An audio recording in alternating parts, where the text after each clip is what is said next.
ਸਾਹਿਬ ਜੀ। ਸੁਣੀ ਪੁਕਾਰ ਦਾਤਾਰ ਪ੍ਰਭ, ਗੁਰ ਨਾਨਕ ਜਗ ਮਾਹੀ ਪਠਾਇਆ। ਕੱਲ ਦੀ ਪੌੜੀ ਦੇ ਅੰਦਰ ਸਾਂਝ ਬਣਾਈ ਸੀ ਕਿ ਜੋ ਇੱਥੇ ਦੇ ਹਾਲਾਤ ਨੇ, ਧਰਮ ਦੇ ਹਾਲ, ਰਾਜਨੀਤੀ ਦੇ ਹਾਲ, ਸਮਾਜ ਦਾ ਹਾਲ ਜਿਹੜਾ ਹੈ ਉਹ ਬਹੁਤ ਮਾੜਾ ਹੈ। ਧਰਮ ਦੇ ਜਿਹੜੇ 4 ਅੰਗ ਨੇ ਉਹ ਚਾਰੇ ਅੰਗ ਖਤਮ ਹੋ ਚੁੱਕੇ ਨੇ। ਬਸ ਸਿਰਫ ਦਿਖਾਵਾ ਰਹਿ ਗਿਆ ਹੈ ਧਰਮ ਦੇ ਨਾਮ ਦੇ ਉੱਤੇ। ਤੇ ਉਹ ਧਰਮ ਜਿਹੜਾ ਹੈ ਧੌਲ ਜੇ ਮੁੱਕਿਆ ਹੈ, ਜੋ ਅਸਲ ਦੇ ਵਿੱਚ ਸੱਚਮੁੱਚ ਧਰਮ ਹੈ, ਦਿਖਾਵੇ ਦਾ ਨਹੀਂ। ਜਿਹੜਾ ਸੱਚ ਧਰਮ ਹੈ ਕਿ ਮਾਲਕ ਕੋਲੋਂ ਪੁੱਛੀਏ ਨਾ, ਸਤਿਗੁਰੂ ਅਸਲ ਧਰਮ ਹੈ ਕਿ? ਤੇ ਸਤਿਗੁਰੂ ਪਾਵਨ ਬਾਣੀ ਦੇ ਅੰਦਰ ਬਖਸ਼ਿਸ਼ ਕਰਦੇ ਮਾਲਕ ਕਹਿੰਦੇ, ਸਗਲ ਧਰਮ ਹੈ ਸ੍ਰੇਸ਼ਟ ਧਰਮ, ਹਰਿ ਕੋ ਨਾਮ ਜਪ ਨਿਰਮਲ ਕਰ। ਜ਼ਰੂਰੀ ਇਹ ਹੈ ਰੱਬ ਜੀ ਨੂੰ ਚੇਤੇ 'ਚ ਰੱਖਣਾ ਤੇ ਕਰਮ ਨਿਰਮਲ ਕਰਨੇ, ਭਾਵ ਚੰਗੇ ਕੰਮ ਕਰਨੇ, ਇਹ ਜ਼ਰੂਰੀ ਹੈ। ਜਿਸ ਦਿਨ ਇਸ ਧਰਮ ਦੀ ਗੱਲ ਆਈ, ਇਸ ਧਰਮ ਦੇ ਬਾਰੇ ਦੇਖਿਆ ਤੇ ਹਾਲਾਤ ਬਹੁਤ ਮਾੜੇ ਨੇ। ਇਸ ਧਰਮ ਦੀ ਕੋਈ ਗੱਲ ਹੀ ਨਹੀਂ ਕਰਦਾ। ਹਰੇਕ ਆਪੋ ਆਪਣੇ ਧਰਮ ਨੂੰ ਵਡਿਆਉਂਦੇ ਨੇ, ਬਸ ਖੈ ਮਰਦੇ ਬਾਹਮਣ ਮੌਲਾਣੇ ਵਾਲਾ ਹਾਲ ਹੈ। ਇੱਕ ਦੂਜੇ ਨਾਲ ਖਿੰਦੇ ਫਿਰਦੇ ਆ। ਤੇ ਧਰਮ ਦੇ ਬਲਦ ਨੇ, ਭਾਵ ਧਰਮ ਨੇ, ਇਸ ਧਰਤੀ ਨੇ, ਜਿਹੜੇ ਇੱਥੇ ਦੇ ਜੀਵ ਨੇ, ਜਿਹੜੇ ਸੱਚਮੁੱਚ ਮਨ ਕਰਕੇ ਧਰਮੀ ਨੇ, ਜਿਹੜੇ ਲਤਾੜੇ ਜਾ ਰਹੇ ਨੇ, ਜਿਹੜੇ ਕੁਚਲੇ ਜਾ ਰਹੇ ਨੇ, ਜਦੋਂ ਉਹ ਧਰਮ ਦੀ ਗੱਲ ਕਰਦੇ ਨੇ, ਧਰਮ ਦੀ ਗੱਲ ਉਹਨਾਂ ਨੂੰ ਕਰਨ ਨਹੀਂ ਦਿੱਤੀ ਜਾਂਦੀ, ਫਿਰ ਉਹ ਅਕਾਲ ਪੁਰਖ ਅੱਗੇ ਅਰਜ਼ੋਈ ਕਰਦੇ ਕਿ ਮਾਲਕ ਸਾਡਾ ਕੀ ਕਸੂਰ ਹੈ ਜੇ ਅਸੀਂ ਨੀਵੇਂ ਘਰ ਦੇ ਵਿੱਚ ਜਨਮ ਲਿਆ? ਤੇ ਸਾਡਾ ਕੋਈ ਕਸੂਰ ਤਾਂ ਨਹੀਂ ਹੈ। ਇਹਨਾਂ ਦੀਆਂ ਬਣਾਈਆਂ ਹੋਈਆਂ ਜ਼ਾਤਾਂ ਪਾਤਾਂ ਦੇ ਵਿੱਚ ਜੇਕਰ ਅਸੀਂ ਨੀਵੇਂ ਵਰਨ ਦੇ ਅੰਦਰ ਸਾਡਾ ਜਨਮ ਹੋ ਗਿਆ ਤੇ ਸਾਡਾ ਕੀ ਕਸੂਰ ਹੈ? ਜਿਹੜੀ ਸਜ਼ਾ ਸਾਨੂੰ ਭੁਗਤਣੀ ਪੈਂਦੀ ਹੈ। ਭਾਈ ਗੁਰਦਾਸ ਜੀ ਗੱਲ ਕਰਦੇ, ਉਸ ਮਾਲਕ ਨੇ ਅਰਦਾਸ ਨੂੰ ਸੁਣਿਆ। ਸੁਣੀ ਪੁਕਾਰ ਦਾਤਾਰ ਪ੍ਰਭ, ਗੁਰ ਨਾਨਕ ਜਗ ਮਾਹੇ ਪਠਾਇਆ। ਉਸ ਮਾਲਕ ਨੇ ਰਹਿਮਤ ਕਰਕੇ ਧੰਨ ਗੁਰੂ ਨਾਨਕ ਸਾਹਿਬ ਮਹਾਰਾਜ ਨੂੰ ਇਸ ਸੰਸਾਰ ਦੇ ਅੰਦਰ ਉਹ ਸ਼ੁਭ ਗੁਣਾਂ ਦੀ ਗੱਲ ਕਰਨ ਵਾਸਤੇ, ਉਹ ਸੱਚ ਧਰਮ ਦੀ ਗੱਲ ਕਰਨ ਵਾਸਤੇ ਇਸ ਸੰਸਾਰ ਦੇ ਉੱਤੇ ਭੇਜਿਆ ਹੈ। ਚਰਨ ਧੋਏ ਰਹਿ ਰਾਸ ਕਰ, ਚਰਨਾ ਅੰਮ੍ਰਿਤ ਸਿੱਖਾਂ ਪੀ ਲਾਇਆ। ਸਤਿਗੁਰਾਂ ਨੇ ਸੱਚ ਦੀ ਗੱਲ ਕੀਤੀ। ਸੱਚ ਦੀ ਗੱਲ ਦੇ ਨਾਲ ਨਾਲ ਚਰਨਾ ਅੰਮ੍ਰਿਤ, ਭਾਵ ਆਪਣੇ ਚਰਨ ਧੋ ਕਰਕੇ ਸਿੱਖਾਂ ਨੂੰ ਪਿਲਾਉਣ ਦਾ ਇਹ ਰਿਵਾਜ ਰਿਹਾ ਹੈ। ਜਿਹੜਾ ਸਿੱਖ ਧਰਮ ਦੇ ਅੰਦਰ ਆਏਗਾ ਉਹਦੇ ਵਾਸਤੇ ਇਹ ਨਿਯਮ ਸੀ। ਇਹ ਪਹਿਲਾਂ ਤੋਂ ਚੱਲਦਾ ਹੈ। ਜੇ ਤੁਸੀਂ ਕਿਸੇ ਨੂੰ ਗੁਰੂ ਧਾਰਨ ਕਰਦੇ ਤੇ ਪਹਿਲਾਂ ਵੀ ਇਦਾਂ ਹੀ ਸੀ ਵੀ ਆਪਣਾ ਪੈਰ ਧੋ ਕੇ ਅੰਗੂਠਾ ਛੁਆ ਕੇ ਪਾਣੀ ਦੇ ਵਿੱਚੋਂ ਪਿਲਾਇਆ ਜਾਂਦਾ। ਸਤਿਗੁਰੂ ਗੁਰੂ ਨਾਨਕ ਸਾਹਿਬ ਮਹਾਰਾਜ ਤੋਂ ਲੈ ਕੇ ਗੁਰੂ ਤੇਗ ਬਹਾਦਰ ਸਾਹਿਬ ਮਹਾਰਾਜ ਤੱਕ ਇਹੀ ਰੀਤ ਚੱਲੀ ਹੈ। ਚਰਨ ਧੋਏ ਰਹਿ ਰਾਸ ਕਰ, ਚਰਨਾ ਅੰਮ੍ਰਿਤ ਸਿੱਖਾਂ ਪੀ ਲਾਇਆ। ਵੀ ਇਹ ਚਰਨਾ ਅੰਮ੍ਰਿਤ ਹੈ, ਇਸ ਨੂੰ ਪੀ ਕਰਕੇ ਫਿਰ ਤੁਸੀਂ ਸਿੱਖ ਧਰਮ ਦੇ ਅੰਦਰ ਆਉਂਦੇ ਹੋ। ਫਿਰ ਸਿੱਖ ਧਰਮ ਦੇ ਅੰਦਰ ਤੁਹਾਡੀ ਐਂਟਰੀ ਹੁੰਦੀ ਹੈ। ਜੇਕਰ ਇਦਾਂ ਨਹੀਂ ਹੈ ਤੇ ਰਹਿਤਨਾਮਿਆਂ ਦੇ ਅੰਦਰ ਇੱਕ ਬਚਨ ਹੁੰਦਾ ਹੈ। ਜੇਕਰ ਧਿਆਨ ਦੇ ਨਾਲ ਅਸੀਂ ਸਿੱਖ ਸਿਧਾਂਤਾਂ ਨੂੰ ਸਮਝਣ ਦਾ ਯਤਨ ਕਰਾਂਗੇ, ਫਿਰ ਇੱਥੇ ਕਿਸੇ ਵੀ ਗੱਲ ਦਾ ਭੇਖ ਨਹੀਂ ਚੱਲੇਗਾ। ਔਰ ਨਾ ਅਸੀਂ ਇਹ ਕਹਿ ਸਕਦੇ ਹਾਂ, ਜਿਹੜਾ ਅੱਜ ਸਾਡੇ ਅੰਦਰ ਇਹ ਰੀਤ ਚੱਲਦੀ ਹੈ, ਮੈਂ ਅਕਸਰ ਬੇਨਤੀ ਕਰਦਾ, ਸਾਡੇ ਅੰਦਰ ਇਹ ਭਾਵਨਾ ਆ ਗਈ ਹੈ ਜੀ ਕੀ ਲੋੜ ਹੈ ਖੰਡੇ ਬਾਟੇ ਦੀ ਪਾਹੁਲ ਦੀ।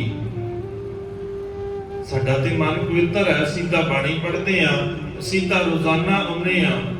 ਜਾਂ ਫਿਰ ਨਾਲ ਇਹ ਦਲੀਲ ਦਿੱਤੀ ਜਾਂਦੀ ਹੈ ਜੀ ਅਜੇ ਸਾਂਭਣ ਜੋਗੇ ਨਹੀਂ ਹੋਏ, ਜੀ ਸਾਂਭਿਆ ਨਹੀਂ ਜਾਂਦਾ। ਇਹ ਦੋ ਦਲੀਲਾਂ ਜਿਹੜੀਆਂ ਨੇ ਅਕਸਰ ਹੀ ਸਮਾਜ ਦੇ ਅੰਦਰ, ਜੇ ਕਿਸੇ ਨੂੰ ਖੰਡੇ ਬਾਟੇ ਦੀ ਗੱਲ ਕਰਾਂਗੇ ਤੇ ਇਹ ਸੁਣਨ ਨੂੰ ਮਿਲਦੀ। ਇੱਕ ਤਾਂ ਜੀ ਅਜੇ ਅਸੀਂ ਸਾਂਭਣ ਜੋਗੇ ਨਹੀਂ ਹੋਏ, ਦੂਜਾ ਜੀ ਕੀ ਲੋੜ ਹੈ, ਅਸੀਂ ਕਿਹੜਾ ਕੋਈ ਮਾੜਾ ਕਰਮ ਕਰਦੇ ਹਾਂ, ਫਿਰ ਖੰਡੇ ਬਾਟੇ ਦੀ ਪਾਹੁਲ ਲੈ ਕੇ ਕੋਈ ਗਲਤੀ ਹੋ ਜਾਂਦੀ ਹੈ, ਭੁੱਲ ਹੋ ਜਾਂਦੀ ਹੈ, ਪਾਪ ਚੜਦਾ ਹੈ, ਉਹਦਾ ਜ਼ਿੰਮੇਵਾਰ ਕੌਣ ਹੋਏਗਾ ਜੀ? ਫਿਰ ਇਦਾਂ ਦੀਆਂ ਗੱਲਾਂ ਸਤਿਗੁਰੂ ਦੇ ਸਿਧਾਂਤਾਂ ਨੂੰ ਜਿਸ ਨੇ ਸਮਝ ਲਿਆ ਉਹਨੂੰ ਔਖਾ ਨਹੀਂ ਲੱਗਦਾ, ਫਿਰ ਨਹੀਂ ਔਖਾ ਲੱਗੇਗਾ। ਹਾਂ, ਜਿਸ ਦਿਨ ਅਸੀਂ ਕਿਸੇ ਦੇ ਦੱਸੇ ਤਰੀਕਿਆਂ ਦੇ ਨਾਲ ਜਾ ਕੇ ਖੰਡੇ ਬਾਟੇ ਦੀ ਬਾਹੂ ਲਵਾਂਗੇ, ਕਿਸੇ ਦੇ ਕਹਿਣ ਦੇ ਉੱਤੇ, ਕਿਸੇ ਨੇ ਕਹਿ ਦਿੱਤਾ ਫਿਰ ਅੰਮ੍ਰਿਤ ਛਕਾਂਗੇ, ਫਿਰ ਉਹ ਭਾਰਾ ਲੱਗੇਗਾ। ਫਿਰ ਉਹ ਥੋੜੇ ਕੁ ਸਮੇਂ ਬਾਅਦ, ਕਿਉਂਕਿ ਕਈ ਵਾਰ ਹੁੰਦਾ ਨਾ ਬੰਦੇ ਨੂੰ ਇਮੋਸ਼ਨਲ ਜਿਹਾ ਕਰਕੇ ਫਿਰ ਅੰਮ੍ਰਿਤ ਛਕ ਲਓ ਜੀ, ਇਮੋਸ਼ਨਲ ਹੋ ਕੇ ਅੰਮ੍ਰਿਤ ਛਕ ਲਿਆ, ਫਿਰ ਥੋੜੇ ਕੁ ਦਿਨ ਲੱਗਦੇ ਫਿਰ ਉਹ ਔਖਾ ਲੱਗਣ ਲੱਗ ਜਾਂਦਾ, ਭਾਰਾ ਲੱਗਣ ਲੱਗ ਜਾਂਦਾ ਵੀ ਇਹ ਤਾਂ ਗਲਤ ਜਗ੍ਹਾ ਦੇ ਉੱਤੇ ਪੰਗਾ ਲੈ ਲਿਆ, ਇਹ ਨਹੀਂ ਸੀ ਕਰਨਾ ਚਾਹੀਦਾ, ਅੰਮ੍ਰਿਤ ਨਹੀਂ ਸੀ ਛਕਣਾ ਚਾਹੀਦਾ, ਇਹ ਔਖਾ ਹੋ ਗਿਆ। ਹੋਇਆ ਕਿਉਂ? ਇਤਿਹਾਸ ਦੇ ਅੰਦਰ ਇੱਕ ਵਾਰ ਝਾਤ ਮਾਰ ਕੇ ਦੇਖੀ ਕਿਉਂ ਹੋਇਆ। ਸਾਡੇ ਅੰਦਰ ਇਹ ਸੁਭਾਅ ਨਹੀਂ ਰਿਹਾ ਕਿ ਅਸੀਂ ਆਪਣਾ ਜੀਵਨ ਬਦਲਣ ਦਾ ਯਤਨ ਕਰੀਏ। ਜਿਸ ਦਿਨ ਸਤਿਗੁਰੂ ਬਾਬਾ ਬੰਦਾ ਸਿੰਘ ਬਹਾਦਰ ਦੇ ਕੋਲ ਜਾਂਦੇ, ਮਾਧੋ ਦਾਸ ਬੈਰਾਗੀ ਆ, ਸਤਿਗੁਰੂ ਉਹਨੂੰ ਜਾ ਕੇ ਦੱਸਦੇ ਨੇ, ਹਾਲਾਤ ਦੱਸਦੇ ਨੇ, ਸੱਚ ਦੀ ਗੱਲ ਦੱਸਦੇ ਨੇ। ਉਹ ਕਹਿੰਦਾ ਹੈ ਵੀ ਮੈਂ ਤੁਹਾਡਾ ਸੇਵਕ ਬਣਨਾ ਹੈ, ਤੇ ਸੇਵਕ ਬਣਨ ਤੋਂ ਪਹਿਲਾਂ ਸਤਿਗੁਰੂ ਉਹਨੂੰ ਉਹ ਗੁਰਮਤਿ ਦੀ ਫਿਲਾਸਫੀ ਸਿਖਾਉਂਦੇ ਨੇ।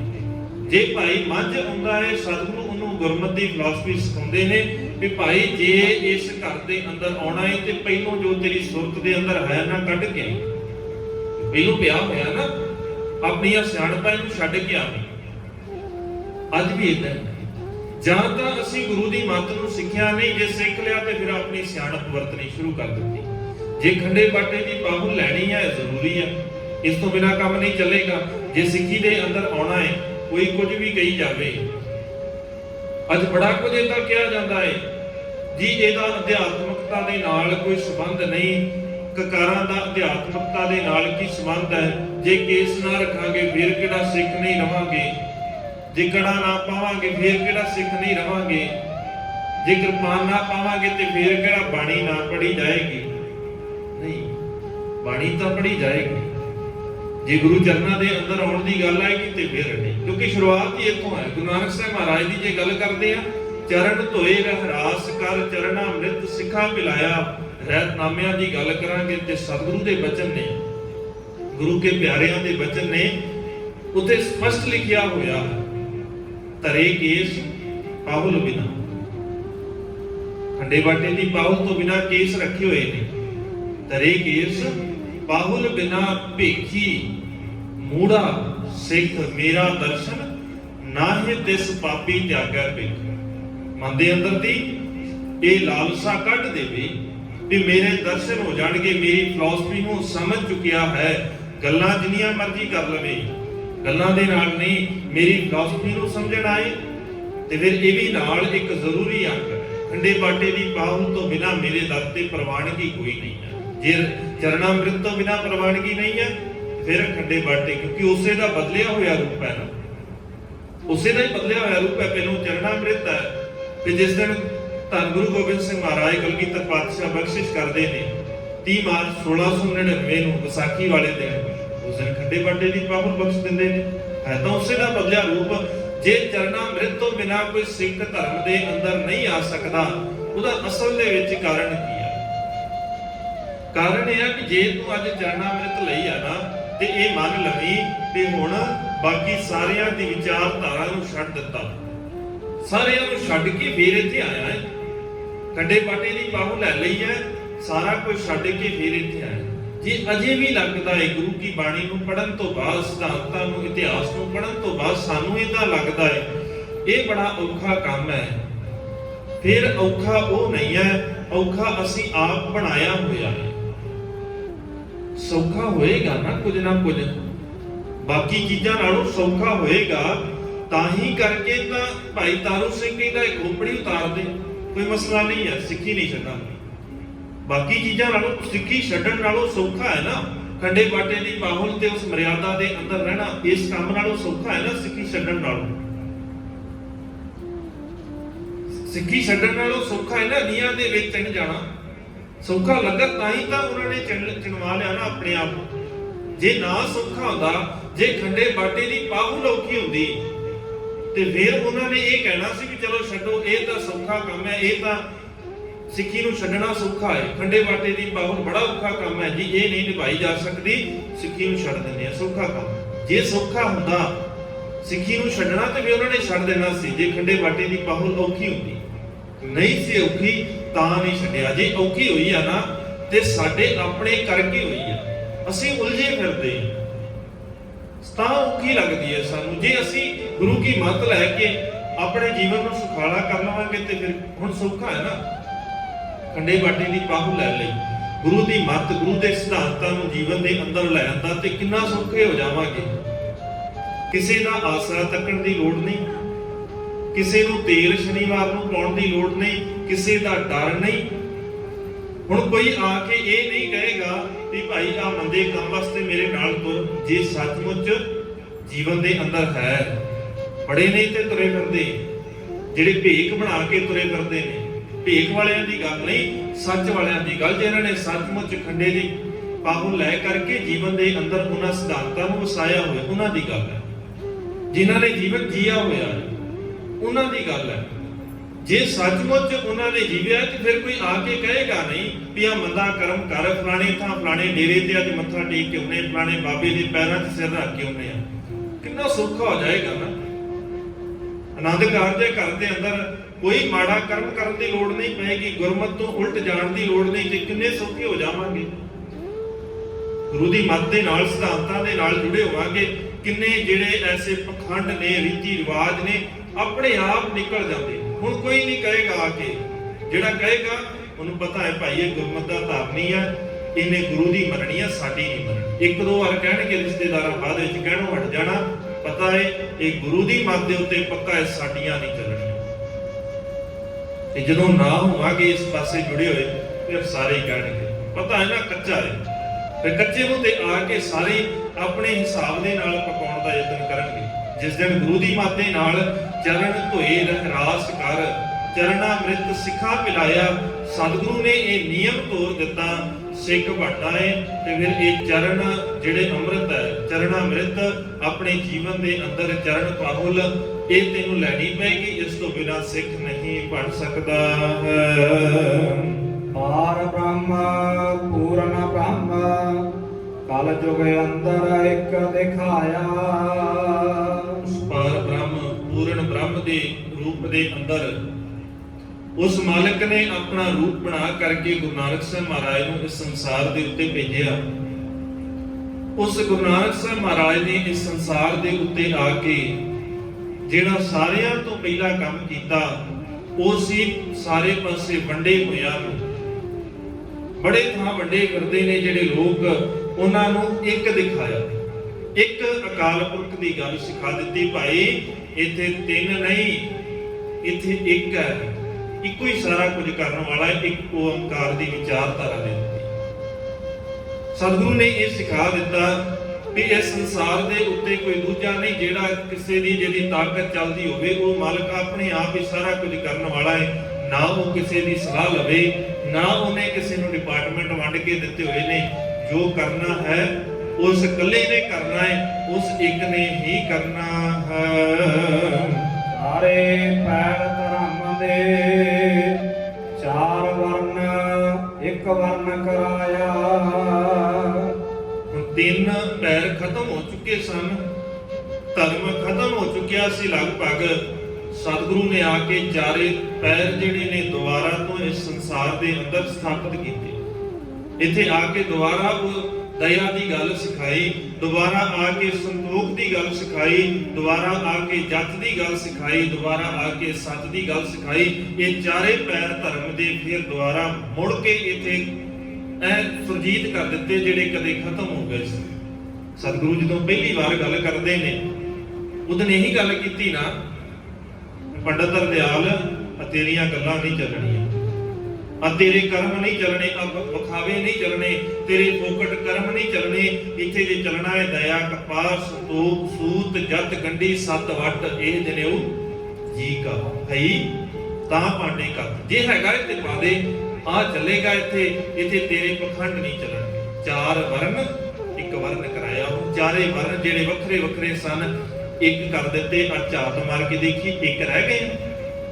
ਜੇ ਸਤਿਗੁਰੂ ਨੇ ਬ੍ਰਾਹਮਣ ਖੱਤਰੀ ਸ਼ੂਦ ਵੈਸ ਇੱਕ ਥਾਂ ਕੀਤੇ ਸੀ, ਅੱਜ ਅਸੀਂ ਹੈਗੇ ਆ ਨਹੀਂ ਹੈਗੇ, ਅੱਜ ਵੀ ਸਾਡੇ ਅੰਦਰ ਚੱਲਦਾ ਜੀ। ਮੈਂ ਉੱਚਾ ਮੈਂ ਜੱਟ ਆ, ਦੂਜਾ ਮਜਬੀ ਆ, ਤੀਜਾ ਰਵਦਾਸੀ ਆ, ਚੌਥਾ ਕੁਝ ਹੋਰ ਹੈ, ਆਹੀ ਕੁਝ ਚੱਲਦਾ। ਮਤਲਬ ਗੁਰਮਤਿ ਫਿਲਾਸਫੀ ਜਿਹੜਾ ਇਦਾਂ ਕਹਿੰਦਾ ਹੈ, ਸਿੱਧੀ ਜੀ ਗੱਲ ਹੈ, ਉਹ ਸਿੱਖ ਨਹੀਂ ਹੋ ਸਕਦਾ ਧੰਨ ਗੁਰੂ ਨਾਨਕ ਸਾਹਿਬ ਮਹਾਰਾਜ ਦਾ, ਉਹ ਸਿੱਖ ਨਹੀਂ ਹੋ ਸਕਦਾ ਧੰਨ ਗੁਰੂ ਗ੍ਰੰਥ ਸਾਹਿਬ ਮਹਾਰਾਜ ਦਾ। ਬਸ ਦਿਖਾਵੇ ਦੀਆਂ ਗੱਲਾਂ ਨੇ, ਪਖੰਡੀ ਆ, ਸਿਰੇ ਦਾ ਉਹ ਬਨਾਰਸ ਦਾ ਠੱਗ ਹੈ ਜਿਹਨੇ ਪਹਿਰਾਵਾ ਪਾਇਆ ਹੋਇਆ। ਇਹ ਸੱਚ ਕਰਕੇ ਦੇਖਣਾ ਹੈ।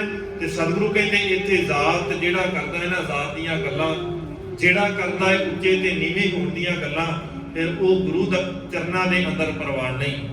ਕਿ ਪਹਾੜੀਆਂ ਨੇ ਇਹ ਸ਼ਰਤ ਰੱਖੀ ਸੀ ਨਾ ਕਿ ਸਾਨੂੰ ਵੱਖਰਾ ਤਾਂ ਹੀ ਸੀ ਨਾ ਵੀ ਅਸੀਂ ਉਹ ਵਖਰੇਵਾਂ ਫਿਰ ਤੋਂ ਦੁਬਾਰਾ ਖੜਾ ਕਰ ਸਕੀਏ, ਜਿਹੜਾ ਇੱਕ ਥਾਂ ਬਿਠਾਉਣ ਵਾਲਾ ਸਿਖਾਇਆ ਇਹਨਾਂ ਨੇ, ਪਰ ਉਹ ਚੱਲਿਆ ਨਹੀਂ। ਅਸੀਂ ਉਹ ਦੂਜਿਆਂ ਨੇ ਤੇ ਕੀ ਚਲਾਉਣਾ ਸੀ, ਉਹਨਾਂ ਨੇ ਤੇ ਬੜੇ ਯਤਨ ਕੀਤੇ, ਉਹ ਤਾਂ ਨਹੀਂ ਚਲਾ ਸਕੇ। ਪਰ ਅਸੀਂ ਆਪਣੇ ਆਪ ਆਪਣੇ ਜੀਵਨ ਦੇ ਅੰਦਰ ਉਹ ਸਾਰੇ ਨਿਘਰਤਾ ਵਾਲੇ ਕੰਮ ਲੈ ਆਉਂਦੇ। 4 ਵਰਨ ਇੱਕ ਵਰਨ ਕੀਤੇ ਸੀ, ਅੱਜ ਅਸੀਂ ਫਿਰ ਉਦਾਂ ਹੀ ਵੱਖਰੇ ਵੱਖਰੇ ਖਿੰਡੇ ਹੋਏ ਹਾਂ। ਰਾਣਾ ਰੰਗ ਬਰਾਬਰੀ ਪੈਰੀ ਪਵਣਾ ਜਗ ਵਰਤਾਇਆ। ਇੱਥੇ ਰਾਣਾ ਤੇ ਰੰਗ, ਇੱਥੇ ਗਰੀਬ ਤੇ ਅਮੀਰ ਦਾ ਫਰਕ ਮਿਟਾਇਆ ਸੀ। ਇੱਥੇ ਅਕਬਰ ਵੀ ਆ ਜਾਏ ਉਹਦੇ ਨਾਲ ਵੀ ਉਦਾਂ ਦਾ ਹੀ ਸਲੂਕ ਹੋਵੇਗਾ। ਇੱਥੇ ਕੋਈ ਗਰੀਬ ਆ ਜਾਏ, ਸਿਰੇ ਦਾ ਗਰੀਬ ਘਾਈਆ ਵੀ ਆ ਜਾਏ ਤੇ ਉਹਦੇ ਨਾਲ ਵੀ ਉਦਾਂ ਦਾ ਹੀ ਸਲੂਕ ਹੋਵੇਗਾ। ਇੱਥੇ ਇਹ ਨਹੀਂ ਵੀ ਜੇ ਕੋਈ ਅਮੀਰ ਆ ਗਿਆ, ਅੱਜ ਹੁੰਦਾ ਨਾ ਜੇ ਕੋਈ ਅਮੀਰ ਆ ਗਿਆ ਫਿਰ ਤਾਂ ਜੀ ਉਹਦੇ ਗੱਲ 'ਚ ਪਾ ਦੋ ਸਰੋਪਾ ਚੱਲਦਾ। ਜੇ ਤੇ ਕਿਸੇ ਨੇ ਮੱਥਾ ਟੇਕ ਦਿੱਤਾ 1100 ਦਾ, ਸਾਡੇ ਸਾਰਿਆਂ ਤੋਂ ਪ੍ਰਮੁੱਖ ਧਾਰਮਿਕ ਸਥਾਨਾਂ ਦੀ ਗੱਲ ਹੈ, ਸਾਡੇ ਹਾਲਾਤ ਇਦਾਂ ਦੇ ਨੇ, ਜੇ ਤੇ ਕਿਸੇ ਨੇ 1100 ਦਾ ਮੱਥਾ ਟੇਕ ਦਿੱਤਾ ਤੇ ਗਲੇ ਦੇ ਵਿੱਚ ਵਧੀਆ ਸਰੋਪਾ, ਜੇ 500 ਦਾ ਟੇਕ ਦਿੱਤਾ ਫਿਰ ਥੋੜਾ ਸਸਤਾ ਵਾਲਾ ਸਰੋਪਾ ਦੇ ਨਾਲ ਪਤਾਸਾ, ਜੇ 100 ਰੁਪਏ ਦਾ ਟੇਕ ਦਿੱਤਾ ਫਿਰ ਕੱਲਾ ਪਤਾਸਾ। ਹੈ ਇੱਕੋ ਜੀ ਗੱਲ, ਕਿਤੇ ਹੈ ਇੱਕੋ ਜਿਹਾ ਹਿਸਾਬ ਰਿਹਾ ਨਹੀਂ। ਇੱਥੇ ਵੀ ਉਹੀ ਚੱਲਦਾ ਹੈ। ਧਰਮੀ ਹੈਗੇ ਆ, ਪਰ ਧਰਮੀ ਹੈ ਕਿਦਾਂ ਦੇ? ਧਰਮੀ ਮਲਕ ਭਾਗੋ ਵਰਗੀ ਧਰਮੀ ਉਦਾਂ ਦੇ ਹੀ ਆ, ਸੀ ਦਿਖਾਵੇ ਵਾਲੇ ਹੈ ਨਹੀਂ। ਅਸਲ ਦੇ ਵਿੱਚ ਕਬਜ਼ਾ ਉਹਨਾਂ ਦਾ ਹੋਇਆ ਪਿਆ ਹੈ ਸਾਡੇ ਧਾਰਮਿਕ ਸਥਾਨਾਂ ਦੇ ਉੱਤੇ, ਜਿਨ੍ਹਾਂ ਨੂੰ ਗੁਰਮਤਿ ਦੇ ਸਿਧਾਂਤਾਂ ਦਾ ਪਤਾ ਨਹੀਂ, ਜਿਨ੍ਹਾਂ ਨੇ ਕਦੇ ਬਾਣੀ ਨੂੰ ਸਮਝਿਆ ਨਹੀਂ ਹੈ। ਦਾਅਵੇ ਜਿੰਨੇ ਮਰਜ਼ੀ ਕਰ ਲਈਏ। ਇੱਕ ਹੈ ਬੌਧਿਕ ਗਿਆਨ, ਗੁਰਬਾਣੀ ਦੇ ਅਰਥਾਂ ਨੂੰ ਪੜ੍ਹ ਲੈਣਾ, ਇਹ ਹੈ ਬੌਧਿਕ ਗਿਆਨ। ਭਾਈ ਗੁਰਦਾਸ ਜੀ ਦੀਆਂ ਵਾਰਾਂ ਨੂੰ ਯਾਦ ਕਰ ਲੈਣਾ, ਇਹਦੇ ਅਰਥ ਕਰ ਦੇਣੇ, ਵਿਚਾਰ ਕਰ ਦੇਣੀ, ਇਹ ਹੈ ਸਿਰਫ ਬੌਧਿਕ ਗਿਆਨ। ਸੁਣ ਕੇ ਯਾਦ ਹੋ ਗਿਆ, ਇਹ ਹੈ ਬੌਧਿਕ ਗਿਆਨ। ਜੇ ਗੱਲ ਆਵੇਗੀ ਜੀਵਨ ਚ ਹੰਡਾਉਣ ਦੀ, ਫਿਰ ਉਹ ਬਹੁਤ ਵਿਰਲੇ ਨੇ, ਹੈਡ ਵਿਰਲੇ ਨਹੀਂ ਖੜੇ। ਗੱਲਾਂ ਕਰਨੀਆਂ ਬੜੀਆਂ ਸੁਖਾਲੀਆਂ ਨੇ, ਬਿਆਨ ਕਰ ਦੇਣਾ, ਵਿਆਖਿਆ ਕਰ ਦੇਣੀ ਸੁਖੀ ਹੈ। ਜਿਸ ਦਿਨ ਜੀਵਨ ਦੇ ਅੰਦਰ ਆਧਾਰ ਬਣਾਉਣ ਦੀ ਗੱਲ ਆਏਗੀ ਤੇ ਫਿਰ ਬੜਾ ਔਖਾ ਹੈ, ਫਿਰ ਬਹੁਤ ਵਿਰਲੇ। ਸਤਿਗੁਰੂ ਨੇ ਇਹ ਸਿਖਾਇਆ ਸੀ, ਰਾਣਾ ਰੰਗ ਬਰਾਬਰੀ, ਰਾਣਾ ਤੇ ਰੰਗ ਬਰਾਬਰੀ, ਪੈਰੀ ਪਵਣਾ, ਪੈਰਾਂ ਦੇ ਅੰਦਰ ਭਾਵ ਜੀਵਨ ਦੇ ਅੰਦਰ ਸਾਰਿਆਂ ਦੇ ਨਿਮਰਤਾ ਦੀ ਗੱਲ ਸਿਖਾਈ ਸੀ। ਅੱਜ ਸਾਡੇ ਅੰਦਰ ਨਿਮਰਤਾ ਨਹੀਂ, ਸਾਡੇ ਅੰਦਰ ਉਹ ਹਿਸਾਬ ਹੀ ਨਹੀਂ ਬਚਿਆ ਜਿਹੜਾ ਗੁਰੂ ਨੇ ਕਦੇ ਸਾਨੂੰ ਸਿਖਾਇਆ ਸੀ। ਉਲਟਾ ਖੇਲ ਪਿਰਮ ਦਾ ਹੈਰਾਂ ਉੱਪਰ ਸੀਸ ਨਿਵਾਇਆ। ਉਲਟਾ ਹੁਣ ਸਾਰਾ ਸਿਸਟਮ ਬਦਲ ਕੇ ਰੱਖ ਦਿੱਤਾ। ਹੁਣ ਇੱਥੇ ਇਹ ਨਹੀਂ ਵੀ ਕੋਈ ਇੱਕ ਖਾਸ ਉੱਚਾ, ਕੋਈ ਇੱਕ ਨਹੀਂ ਹੈ।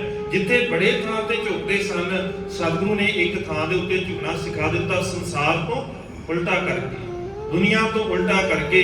ਜਿੱਥੇ ਵੱਖਰੇ ਵੱਖਰੇ ਵੰਡੇ ਹੋਏ ਸਨ, ਉੱਥੇ ਇਕੱਠੇ ਕਰ ਦਿੱਤੇ। ਜਿੱਥੇ ਕਰਮ ਕਾਂਡਾਂ ਦੇ ਵਿੱਚ ਸੀ, ਉੱਥੇ ਇੱਕ ਮਾਲਕ ਦੇ ਨਾਲ ਜੁੜਨ ਦਾ ਸੁਭਾਅ ਪਾ ਦਿੱਤਾ ਵੀ ਇੱਕ ਦੇ ਨਾਲ ਜੁੜਨਾ। ਚੰਗੇ ਕਰਮ ਕਰ, ਪਖੰਡ ਨਹੀਂ, ਦਿਖਾਵੇ ਨਹੀਂ। ਸੰਸਾਰ ਦੇ ਨਾਲੋਂ ਉਲਟਾ ਕਰਕੇ ਸਤਿਗੁਰੂ ਨੇ ਇਹ ਸੰਸਾਰ ਨੂੰ ਸੋਝੀ ਦੇ ਦਿੱਤੀ, ਭਾਈ ਐਵੇਂ ਪਖੰਡ ਨਹੀਂ।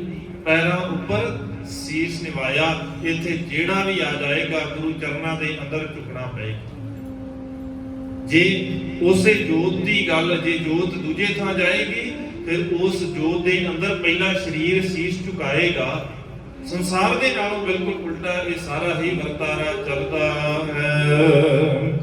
ਜੁਗਾ ਬਾਬੇ ਪਾਇਆ ਸਤਨਾਮ ਪੜ ਮੰਤਰ ਸੁਣਾਇਆ।